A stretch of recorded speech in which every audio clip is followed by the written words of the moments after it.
गीदड़ जाएगा तो झुंड की तरफ जाएगा। वो क्या कहा है वासे?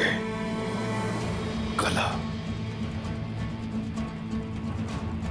उसे अंजाम को पहुंचाना होगा, झुंड में घुस के मारना होगा। उस्मान बेटा, अभी कुफार की चालें खत्म नहीं हुई हैं। शायद तुम्हें कला बुलाने के लिए कोई चाल चली है। उस कले को ही उनकी कब्र बना के रख देंगे वापसी साहब। ऐसा जवाब देना चाहिए कि आइंदा कभी उस्मान के कब्जे से किसी को छुड़ाने की कोशिश न करें। ऐसी सख्त सजाएं दी जाए कि तारीख रकम हो जाए। शमसा, कले के शिकार का वक्त आ गया।